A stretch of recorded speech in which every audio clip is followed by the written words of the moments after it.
नमस्कार बच्चों, आज हम हिंदी भाषा की पाठ्य पुस्तक ज्ञान सागर के पाठ 4 दोपहरी कविता के कुछ प्रश्न उत्तर जो कि अभ्यास और भाषा की बात से संबंधित हैं, उन्हें करेंगे।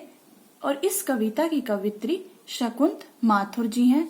पिछली वीडियो में हम दोपहरी कविता का अध्ययन कर चुके हैं। अगर किसी बच्चे ने वह नहीं देखी है तो आप पिछली वीडियो हमारी देख सकते हैं। तो आइए शुरू करते हैं।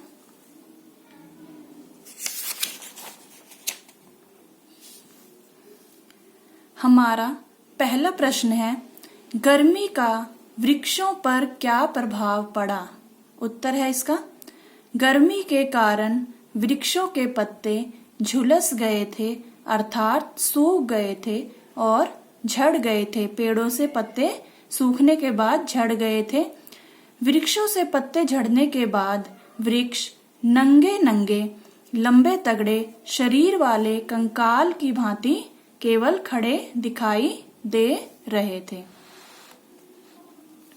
अगला प्रश्न है, जूते फटे हुए जिनमें से झांक रही गांवों की आत्मा, कविता की इस पंक्ति का भाव स्पष्ट कीजिए। इसका उत्तर है, इस पंक्ति का भाव यह है कि उस ग्रामीण व्यक्ति जो कड़ी दोपहरी में भी बाहर निकलने के लिए विवश था, उसके जूते फटे हुए हैं, अर्थात संघर्ष करते करते उसके जूते फट गए हैं। और उन फटे जूतों से संपूर्ण देश के ग्रामीणों व किसानों की मनोदशा का पता चलता है, जो गरीबी में भी जीवन जीते हैं और संघर्ष करते रहते हैं। हमारा अगला प्रश्न है, गर्मी में बड़े घर के कुत्तों को प्राप्त सुविधाओं और आम आदमी की मजबूरी की तुलना कीजिए। तो हमारा उत्तर है,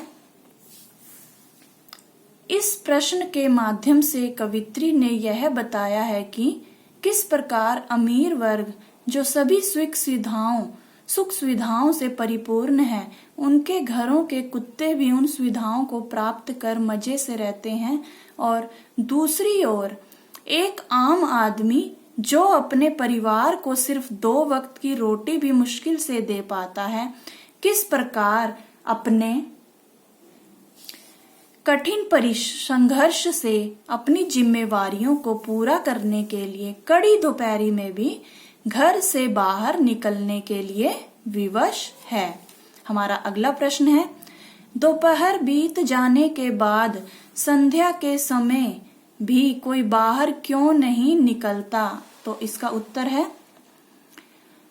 दोपहर बीत जाने के बाद संध्या के समय भी कोई बाहर नहीं निकलता, क्योंकि गर्मी इतनी भयंकर है या पड़ रही है जिसका प्रभाव शाम के समय तक भी रहता है। इसलिए गर्मी की प्रचंडता से बचने के लिए संध्या के समय भी शाम के समय भी कोई अपने घरों से बाहर नहीं निकलता है। आगे बढ़ते हैं।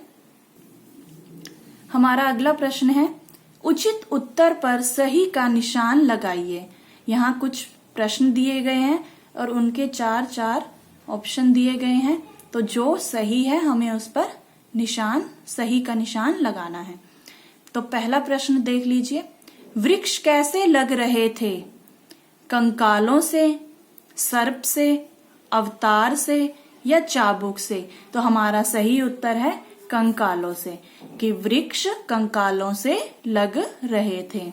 अगला प्रश्न, घोड़ा आगे कैसे बढ़ता था?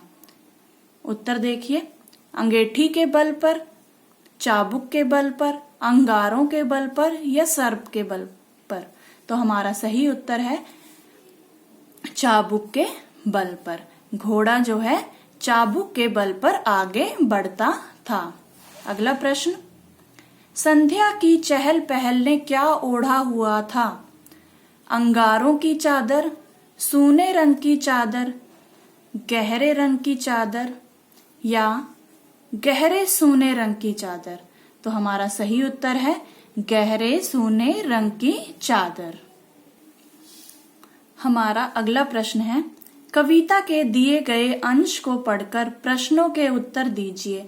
यहाँ पर हमें कविता का एक अंश दिया गया है, हमने इसे पढ़कर आगे कुछ प्रश्नों के उत्तर देने हैं। तो पहले हम इन पंक्तियों को देख लेते हैं। कभी एक ग्रामीण धरे कंधे पर लाठी, सुख दुख की मोटी सी गठरी, लिए पीठ पर भारी, जूते फटे हुए जिनमें से झांक रही गांव की आत्मा, जिंदा रहने के कठिन जतन में पांव बढ़ाते आगे जाता, घर की खपरेलों के नीचे चिड़िया भी दो चार चोंच खोल उड़ती छिपती थी, खुले हुए आंगन में फैली कड़ी धूप से।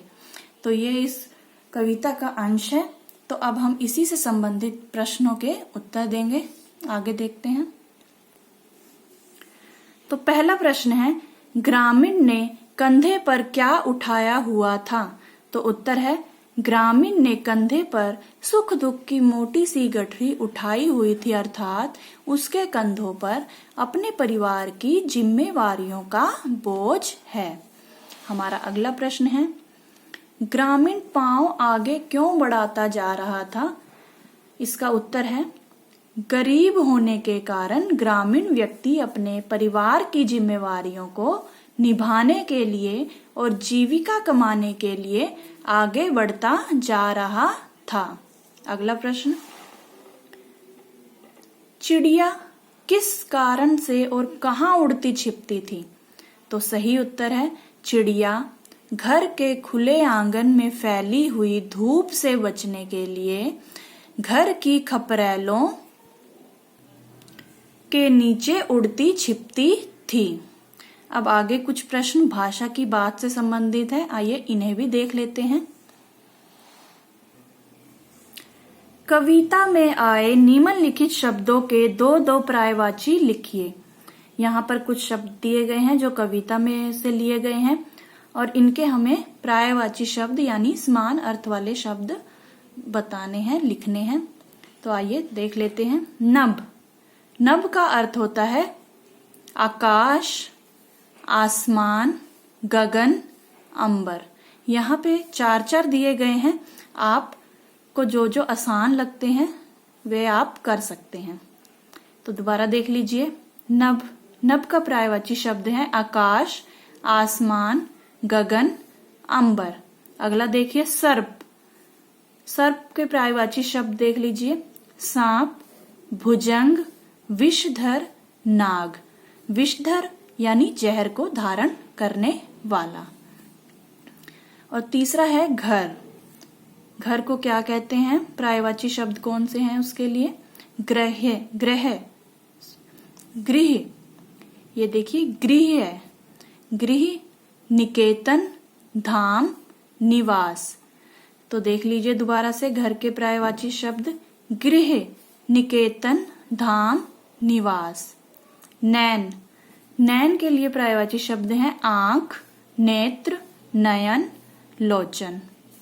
नैन के पर्यायवाची शब्द आंख, नेत्र, नयन, लोचन और भी होते हैं जैसे चक्षु। ठीक है, तो आपको जो आसान लगते हैं आप वे कर सकते हैं। अगला प्रश्न देख लीजिए। अगला प्रश्न है, कविता के आधार पर दिए गए विशेष्य शब्दों के लिए विशेषण लिखिए। यहाँ पर ये विशेष्य शब्द दिए गए हैं, ये भी विशेष्य शब्द दिए गए हैं और इनके लिए हमने उचित विशेषण शब्द लिखने हैं। विशेषण जो किसी विशेष्य की विशेषता बताते हैं उन्हें विशेषण शब्द कहते हैं। ठीक है, ये देखिए यहाँ पर विशेष्य है सड़कें। तो सड़कें कैसी हैं? काली। सड़कों का विशेषण क्या है कि वह काली हैं। सड़कें काली। घोड़े दुबले, घोड़ों की विशेषता क्या है कि वे दुबले हैं। पीठ, पीठ की विशेषता क्या है कि पीठ गरम है। कैसी है पीठ? गरम। ग्रामीण, कैसा है ग्रामीण? गरीब ग्रामीण। कैसा गरीब ग्रामीण? गरीब। गठरी, गठरी की क्या विशेषता है कि वह कैसी है? मोटी है। कैसी है? मोटी। जूते, जूते की विशेषता क्या है कि वह फटे हुए हैं। कैसे हैं? फटे हुए। तो ये विशेष्य शब्द थे और इनके विशेषण भी दिए गए थे। काली सड़कें, दुबले घोड़े, गरम पीठ, गरीब ग्रामीण, मोटी गठरी, फटे जूते।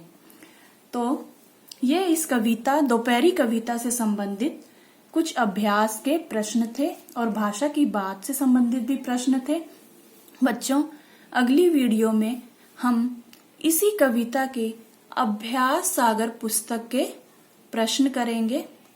तो मिलते हैं अगली वीडियो में। तब तक के लिए नमस्कार।